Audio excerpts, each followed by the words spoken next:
അപ്പോൾ ഈ ഒരു 5 മാസത്തിൻ്റെ പ്രത്യേകത എന്ന് വെച്ച് കഴിഞ്ഞാൽ നിങ്ങൾക്ക് പുതുതായിട്ട് പഠിക്കാനും അതുപോലെ തന്നെ പഠിച്ചത് റിവിഷൻ ചെയ്യാനും ഉണ്ടാവും. ആദ്യത്തെ ഫേസിലെന്ന് പറയുമ്പോഴത്തേക്ക് നമുക്ക് പുതുതായിട്ട് പഠിക്കാൻ മാത്രമേ ഉണ്ടാകത്തുള്ളൂ. കുറേ പഠിച്ചു കഴിഞ്ഞാലാണല്ലോ നമുക്ക് ഈ മറന്നു പോകുന്നതും റിവിഷൻ ചെയ്യേണ്ട ആവശ്യമൊക്കെ വരുന്നത്. ഈ ഒരു മൊമെൻ്ററി റിലീഫിന് വേണ്ടിയിട്ട് നിങ്ങൾ സോഷ്യൽ മീഡിയാസ് ഒക്കെ സ്ക്രോൾ ചെയ്താൽ പോലും നിങ്ങൾക്ക് ആ ഒരു സമയവും നിങ്ങൾക്ക് റിഗ്രറ്റ് ഉണ്ടാക്കത്തേ ഉള്ളൂ. അതാണ് ഈ ഒരു ഫേസിൻ്റെ പ്രത്യേകത. ഈ ഒരു നീറ്റിൻ്റെ പ്രത്യേകത എന്ന് വെച്ചാൽ അങ്ങനെയാണ്. ഇപ്പോൾ വീട്ടുകാർ നോക്കുകയാണെന്നുണ്ടെങ്കിൽ നീ 24 മണിക്കൂർ ഫോണിൽ കളിക്കുന്നതുകൊണ്ടാണ് നിനക്ക് മാർക്ക് കിട്ടാത്തതെന്നൊക്കെ ചിലപ്പോൾ പറഞ്ഞേക്കാം. പക്ഷേ എന്ത് ചെയ്യും അതെന്ന് വെച്ചാൽ നമ്മൾ സമാധാനമായിട്ടാണോ ഫോണിൽ കളിക്കുന്നത്? അതുമല്ല. കാരണം കഴിഞ്ഞ പ്രാവശ്യത്തെ പോലെ നീറ്റ് 2025 പോലെ ഒരു ടഫ് എക്സാം ആണ് 26ലും വരുന്നതെന്നുണ്ടെങ്കിൽ നിങ്ങൾ പേടി കൂടാതെ അത് അറ്റംപ്റ്റ് ചെയ്യണം. അതാണ് അവർ ഉദ്ദേശിക്കുന്ന ഒരു കാര്യം. അപ്പോൾ നിങ്ങൾക്കൊരു ടഫ് എക്സാം ഒക്കെ ആണെന്നുണ്ടെങ്കിൽ ഒരു 550 സ്കോറൊക്കെ ഉണ്ടെങ്കിൽ നിങ്ങൾക്കൊരു ഗവൺമെൻറ് സീറ്റ് കിട്ടും. അപ്പോൾ എനിക്കിപ്പോൾ 600 സ്കോർ കിട്ടുന്നില്ല, 650 സ്കോർ കിട്ടുന്നില്ല, അതൊന്നും ടെൻഷൻ അടിക്കേണ്ട. ഇപ്പോൾ നിങ്ങൾക്കൊരു 400 സ്കോർ കിട്ടുന്നുണ്ടെങ്കിൽ പോലും നിങ്ങൾ സേഫായിട്ടാണ് നിൽക്കുന്നത്. ഹലോ ഗൈസ്, അപ്പോൾ എല്ലാവരും എന്ത് പറയുന്നു? സുഖമായിട്ടിരിക്കുന്നു? അപ്പോൾ നമ്മളൊരു നീണ്ട ഗ്യാപ്പിന് ശേഷമാണ് കേട്ടോ ഇങ്ങനൊരു വീഡിയോ എടുക്കുന്നത്. കുറേ നാളായിട്ട് ഞാൻ നീറ്റ് 2025 അഡ്മിഷൻ ഓറിയൻറ്റഡ് വീഡിയോസ് ആയിരുന്നു ചെയ്തുകൊണ്ടിരുന്നത്. അപ്പോൾ ഞാൻ നിങ്ങളുടെ ഇൻസ്റ്റഗ്രാമിൽ വരുന്ന മെസ്സേജസും കാര്യങ്ങളൊക്കെ കാണുന്നുണ്ട്. അപ്പോൾ എന്തായാലും സമയം കണ്ടെത്തി ഞാനൊരു വീഡിയോ എടുക്കുകയാണ്. കാരണം ഫൈനൽ ഇയർ ആയതുകൊണ്ട് തന്നെ അത്യാവശ്യം നല്ല രീതിയിൽ പഠിക്കാനും ഒക്കെ ഉണ്ട്. പോസ്റ്റിങ്സ് ഒക്കെ നല്ല ടൈറ്റായിട്ടാണ് പൊയ്ക്കൊണ്ടിരിക്കുന്നത്. അപ്പോൾ ഇന്നത്തെ വീഡിയോയിൽ ഞാൻ പറയുന്നത്, അതായത് നമ്മളുടെ നീറ്റിന് ഇനിയിപ്പോൾ കറക്റ്റ് 168 ദിവസമാണുള്ളത്. അപ്രോക്സിമേറ്റ് പറയുകയാണെന്നുണ്ടെങ്കിൽ 5 മാസം സമയമുണ്ട്. അപ്പോൾ ഈ ഒരു 5 മാസത്തിൻ്റെ പ്രത്യേകത എന്ന് വെച്ച് കഴിഞ്ഞാൽ നിങ്ങൾക്ക് പുതുതായിട്ട് പഠിക്കാനും അതുപോലെ തന്നെ പഠിച്ചത് റിവിഷൻ ചെയ്യാനും ഉണ്ടാവും. ആദ്യത്തെ ഫേസിലെന്ന് പറയുമ്പോഴത്തേക്ക് നമുക്ക് പുതുതായിട്ട് പഠിക്കാൻ മാത്രമേ ഉണ്ടാകത്തുള്ളൂ. കുറേ പഠിച്ചു കഴിഞ്ഞാലാണല്ലോ നമുക്ക് ഈ മറന്നു പോകുന്നതും റിവിഷൻ ചെയ്യേണ്ട ആവശ്യമൊക്കെ വരുന്നത്. അപ്പോൾ ഈ ഒരു സമയത്തെന്ന് വെച്ച് കഴിഞ്ഞാൽ നിങ്ങൾക്ക് പുതുതായിട്ട് പഠിക്കാനും ഉണ്ടാവും, റിവിഷൻ ചെയ്യാനും ഉണ്ടാവും. അപ്പോൾ എൻ്റെ പേര് ശില്പ. ഞാൻ ശ്രീനാരായണ മെഡിക്കൽ കോളേജിൽ ഒരു ഫൈനൽ ഇയർ MBBS സ്റ്റുഡൻ്റ് ആണേ.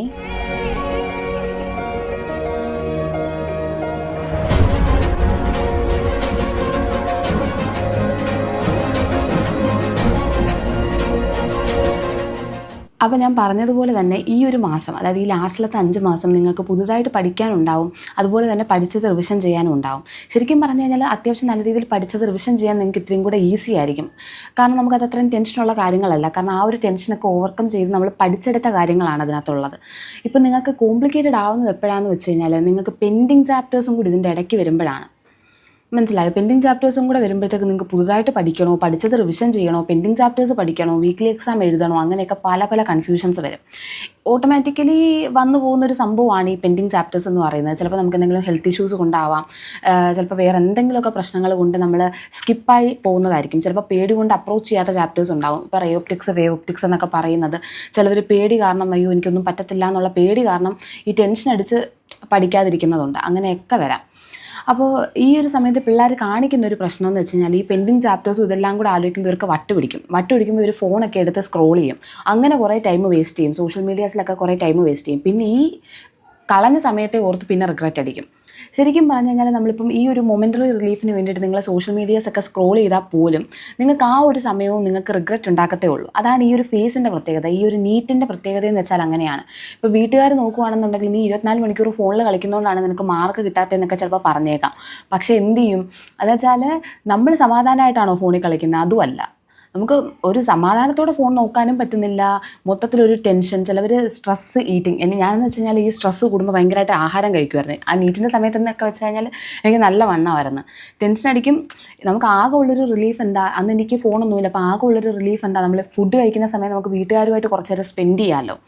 അങ്ങനെ അപ്പോൾ അങ്ങനത്തെ പ്രശ്നങ്ങൾ ഇതൊക്കെ ശരിക്കും പറഞ്ഞു കഴിഞ്ഞാൽ നമുക്കൊരു മൊമെൻ്ററി റിലീഫേ തരത്തുള്ളൂ. അതിനപ്പുറം നമുക്ക് ഒരു റിലീഫ് കിട്ടണം എന്നുണ്ടെങ്കിൽ നമ്മൾ ഈ പെൻഡിങ് ചാപ്റ്റേഴ്സ് സോൾവ് ചെയ്യാൻ തന്നെ വേണം.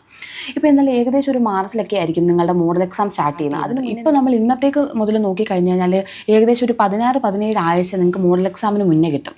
ഓരോ ആഴ്ച ഒരു 2 ടോപ്പിക്ക് വീതം നിങ്ങൾ പഠിച്ചാൽ തന്നെ, അതായത് പെൻഡിങ് ചാപ്റ്റേഴ്സിൽ നിന്ന് 2 ചാപ്റ്റേഴ്സ് വീതം പഠിച്ചാൽ തന്നെ നിങ്ങൾക്ക് 34 ചാപ്റ്റേഴ്സ് കവർ ചെയ്യാനുള്ള സമയം കിട്ടും. എന്തായാലും 34 കൂടുതൽ പെൻഡിങ് വരാനുള്ള സാധ്യതയില്ല ഈ ഒരു സമയത്തിനിടയ്ക്ക്. ചിലപ്പോൾ 34 ഉണ്ടാവത്തില്ല. അപ്പോൾ നിങ്ങൾക്ക് ഓരോ ആഴ്ചയും ഒരു ചാപ്റ്റർ വീതം പഠിച്ചാൽ മതിയാവും. നിങ്ങളൊരു ഫിക്സഡ് ആയിട്ടുള്ളൊരു ഷെഡ്യൂൾ ഉണ്ടാക്കി, അതായത് വീക്ക്ലി എക്സാമുമായിട്ട് മാച്ച് ചെയ്യുന്ന രീതിയിൽ ഒരു ഷെഡ്യൂൾ ഉണ്ടാക്കി പഠിച്ചു കഴിഞ്ഞാൽ നിങ്ങൾക്ക് ഉറപ്പായിട്ടും ഈ പെൻഡിങ് ചാപ്റ്റേഴ്സൊക്കെ ക്ലിയർ ചെയ്യാൻ പറ്റും. പിന്നെയും നിങ്ങൾക്ക് ഒട്ടും പറ്റുന്നില്ല, ചിലപ്പോൾ ഒരു 2 ആഴ്ച കൂടുമ്പോൾ ഒരു പെൻഡിങ് ചാപ്റ്ററൊക്കെ പഠിക്കാൻ പറ്റുന്നുള്ളെങ്കിലും കുഴപ്പമില്ല. നിങ്ങൾ ആ ഒരു രീതിയിൽ മാക്സിമം ടോപ്പിക്സ് പെൻഡിങ് ആയിട്ട് കിടക്കുന്ന ടോപ്പിക്സ് ഒരുവിധം ഒന്ന് കവർ ചെയ്തെടുക്കുക. ബാക്കി നമുക്ക് മോഡൽ എക്സാമിൻ്റെ ഗ്യാപ്പിലൊക്കെ ശരിയാക്കാവുന്നതേ ഉള്ളൂ. പിന്നെ ഞാൻ കാണുന്നൊരു മെസ്സേജ്, ചേച്ചി എനിക്ക് 600+ ഒന്നും സ്കോർ ചെയ്യാൻ പറ്റത്തില്ല. ഇപ്പോൾ ബ്രില്യൻറ്റിലാണെങ്കിലും സൈലത്തിലാണെങ്കിലും നല്ല tough questions, JEE level questions ആണ് പ്രാക്ടീസ് ചെയ്യിപ്പിക്കുന്നത്. അപ്പോൾ ഒട്ടും പറ്റുന്നില്ല എന്നുള്ളതാണ്. നിങ്ങൾ 2024 നീറ്റ് ഒന്ന് നോക്കുക. 2024 എന്ന് പറയുമ്പോഴത്തേക്ക് ഇതുവരെ ഉള്ള 10 കൊല്ലങ്ങളിൽ വെച്ച് നോക്കുമ്പോൾ ഏറ്റവും ഈസി എക്സാം ആയിരുന്നു. അപ്പോൾ ഈസി എക്സാം ആയപ്പോഴത്തേക്ക് ഓട്ടോമാറ്റിക്കലി അതിൻ്റെ കട്ട് ഓഫ് 650+ ആയി. 650 സ്കോറുള്ളൊരു കൊച്ചിനെ, ജനറൽ കാറ്റഗറിയിൽ 655 മാർക്കുള്ളൊരു കൊച്ചിനെ MBBS സീറ്റ് കിട്ടിയുള്ളൂ. അതേസമയം നിങ്ങൾ കഴിഞ്ഞ പ്രാവശ്യത്തെ നീറ്റ് നോക്കുക. നീറ്റ് 2025 എന്ന് പറയുന്നത് 10 കൊല്ലത്തിനിടയ്ക്ക് ഏറ്റവും ടഫ് എക്സാം ആയിരുന്നു. അപ്പം നമുക്ക് 550 സ്കോറുള്ളൊരു ജനറൽ കാറ്റഗറിയിൽപ്പെട്ട കാൻഡിഡേറ്റിനും MBBSന് അഡ്മിഷൻ കിട്ടി. അപ്പോൾ നിങ്ങൾ ഈ 650യും 550യും തമ്മിലുള്ള കമ്പാരിസൺ ഒന്ന് നോക്കിക്കഴിഞ്ഞ് കഴിഞ്ഞാൽ 100 മാർക്കിൻ്റെ ഡിഫറൻസ് ഉണ്ട്. അപ്പോൾ അത് തന്നെയാണ് ഇപ്പം കഴിഞ്ഞ പ്രാവശ്യത്തെ ലെവലിൽ, അതായത് നീറ്റ് 2024 ഈസി എക്സാം കണ്ടിട്ട് ഇപ്പം എല്ലാ കോച്ചിങ് ഇൻസ്റ്റിറ്റ്യൂട്ടിലും ഈസി ആയിട്ടുള്ള ക്വസ്റ്റ്യൻസ് പ്രാക്ടീസ് ചെയ്തപ്പോഴത്തേക്ക് പിള്ളേർക്ക് അങ്ങോട്ട് പറ്റിയില്ല നീറ്റ് 2025 നല്ല രീതിയിൽ എഴുതാൻ വേണ്ടിയിട്ട്. അതുകൊണ്ടാണ് അവരിപ്പം ഈ ഒരു പാറ്റേൺ സ്വീകരിച്ചേക്കുന്നത്. കാരണം കഴിഞ്ഞ പ്രാവശ്യത്തെ പോലെ നീറ്റ് 2025 പോലൊരു ടഫ് എക്സാം ആണ് 26നും വരുന്നതെന്നുണ്ടെങ്കിൽ നിങ്ങൾ പേടി കൂടാതെ അത് അറ്റംപ്റ്റ് ചെയ്യണം. അതാണ് അവർ ഉദ്ദേശിക്കുന്ന ഒരു കാര്യം. അപ്പോൾ നിങ്ങൾക്കൊരു ടഫ് എക്സാം ഒക്കെ ആണെന്നുണ്ടെങ്കിൽ ഒരു 550 സ്കോറൊക്കെ ഉണ്ടെങ്കിൽ നിങ്ങൾക്കൊരു ഗവൺമെൻറ് സീറ്റ് കിട്ടും. അപ്പോൾ എനിക്കിപ്പോൾ 600 സ്കോർ കിട്ടുന്നില്ല, 650 സ്കോർ കിട്ടുന്നില്ല, അതൊന്നും ടെൻഷൻ അടിക്കേണ്ട. ഇപ്പം നിങ്ങൾക്കൊരു 400 സ്കോർ കിട്ടുന്നുണ്ടെങ്കിൽ പോലും നിങ്ങൾ സേഫായിട്ടാണ് നിൽക്കുന്നത്. കാരണം ഒരേ ചാപ്റ്ററിൽ നിന്ന് ചോദിക്കുന്ന, ഇപ്പം ഫിസിക്സിലൊക്കെ എന്ന് വെച്ച് കഴിഞ്ഞാൽ ഇപ്പോൾ ഒരു ചാപ്റ്റർ, ഇപ്പം വേവ് ഒപ്റ്റിക്സിൽ നിന്ന് ചോദിക്കുന്ന 45 ക്വസ്റ്റ്യനും ആ ചാപ്റ്ററിൽ നിന്ന് തന്നെയാണ് ചോദിക്കുന്നത്. അതിനകത്തുള്ള അത്രയും ടഫിൽ നിങ്ങൾക്കൊരു മൊത്തം, അതായത് അതുപോലുള്ള 3 ചാപ്റ്റേഴ്സ് എടുക്കുമ്പോൾ ഇപ്പോൾ ഫോട്ടോസിന്തസിസോ വേവ് ഒപ്റ്റിക്സോ അതുപോലെ തന്നെ നമ്മുടെ കെമിസ്ട്രിയിലെ ഹൈഡ്രോ കാർബൺസിൽ നിന്നൊക്കെ നിങ്ങൾക്കൊരു 450 മാർക്ക് സ്കോർ ചെയ്യാൻ പറ്റുന്നുണ്ടെങ്കിൽ നിങ്ങൾക്ക് ഉറപ്പായിട്ടും നീറ്റിന് ഒരു 550+ സ്കോർ ചെയ്യാൻ പറ്റും. കാരണം ഈ 450 മാർക്കിൻ്റെ ഒരു പ്രത്യേകത എന്ന് വെച്ച് കഴിഞ്ഞാൽ ഒരു ചാപ്റ്ററിൽ നിന്ന് 45 ക്വസ്റ്റ്യൻ ഫിസിക്സും ഒരു ചാപ്റ്ററിൽ നിന്ന് 45 ക്വസ്റ്റ്യൻ കെമിസ്ട്രിയും മറ്റേ ബയോളജി ഒരു ചാപ്റ്ററിൽ നിന്ന് 90 ക്വസ്റ്റ്യൻസുമാണ് നിങ്ങൾ എഴുതുന്നത്. നീറ്റിനെന്ന് പറയുമ്പോഴത്തേക്ക് ഈ ഓരോ ചാപ്റ്ററിൽ നിന്നും 2 ക്വസ്റ്റ്യൻ അല്ലെങ്കിൽ മാക്സിമം 3 ക്വസ്റ്റ്യനെ വരാനായിട്ടുള്ളൊരു ചാൻസ് ഉള്ളൂ. അത് നിങ്ങൾക്ക് ചെയ്യാൻ പറ്റുന്നതാണെന്നുണ്ടെങ്കിൽ ഓട്ടോമാറ്റിക്കലി നിങ്ങളുടെ സ്കോർ എന്തായാലും ഇമ്പ്രൂവ് ആവും. ഈസി ആയിട്ട് നമുക്ക് കറണ്ട് പോയി ഈസി ആയിട്ട് നമുക്ക് മാർക്ക് സ്കോർ ചെയ്യാൻ പറ്റുന്ന കുറേ ചാപ്റ്റേഴ്സ് ഉണ്ട്. നിങ്ങളത് ഒരിക്കലും സ്കിപ്പ് ചെയ്യാതിരിക്കുക. ഇപ്പോൾ ക്ലാസിഫിക്കേഷൻ ഓഫ് എലമെൻറ്റ്സ് ഒക്കെ ആണെങ്കിൽ നമുക്ക് ഈസി ആയിട്ട് സ്കോർ ചെയ്യാൻ പറ്റും. ഇപ്രാവശ്യം കുറേയധികം ചാപ്റ്റേഴ്സ് ഈസി ആയിട്ട് സ്കോർ ചെയ്യാൻ പറ്റുന്നത് എടുത്ത് കളഞ്ഞിട്ടുണ്ട്. അപ്പോൾ നിങ്ങൾ അങ്ങനെ ഫോക്കസ് ചെയ്ത് പഠിക്കുക. നിങ്ങൾ വെയിറ്റേജ് നോക്കി നന്നായിട്ട് പഠിക്കുക. പിന്നെ സെൽഫ് സ്റ്റഡി ചെയ്യുന്ന കൊച്ചുങ്ങളോടാണ് എനിക്ക് പറയാനുള്ളത്.